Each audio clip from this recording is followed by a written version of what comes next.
Follow this technique which I'm going to outline for you, and you'll never want for wealth all the days of your life, for it is the master key to wealth.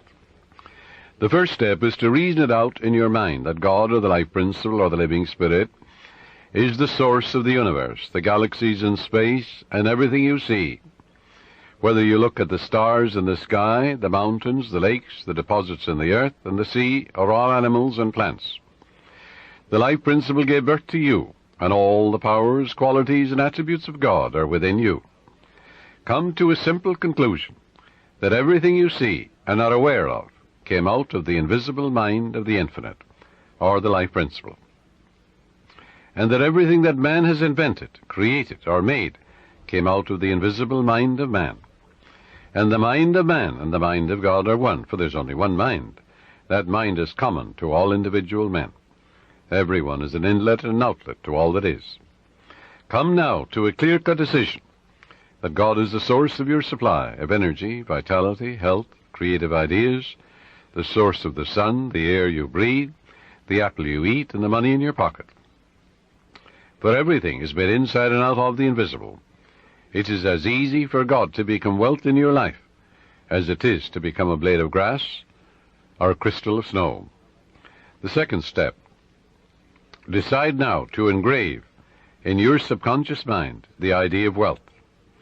Ideas are conveyed to the subconscious by repetition, faith, and expectancy.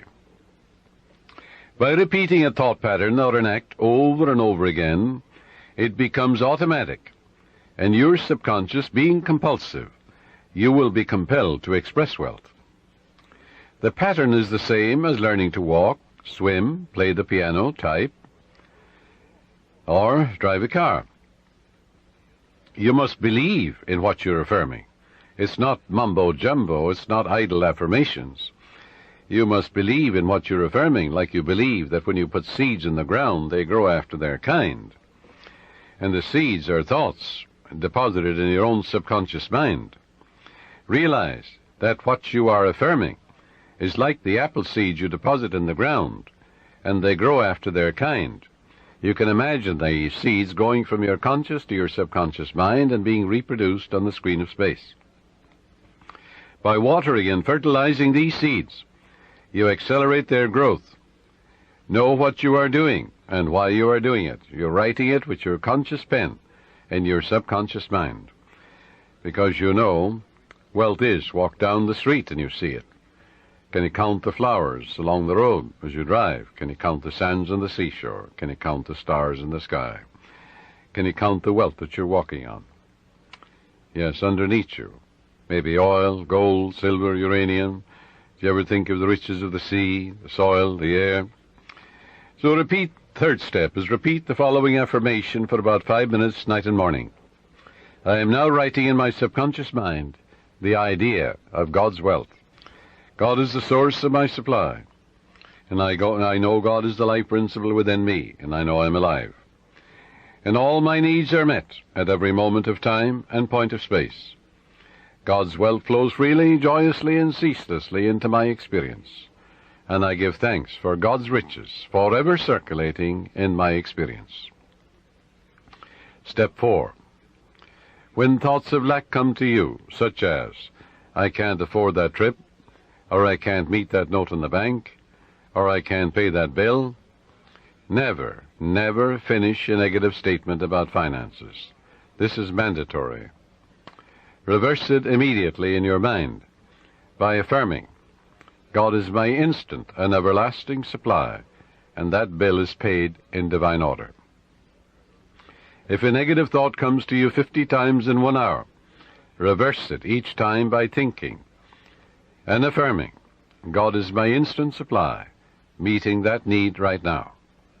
After a while, the thought of financial lack will lose all momentum, and you will find your subconscious is being conditioned to wealth. If you look at a new car, for example, never say, I can't buy that or I can't afford it. Your subconscious takes you literally and blocks all your good. On the contrary, say to yourself, that car is for sale. It is a divine idea, and I accept it in divine order through divine love.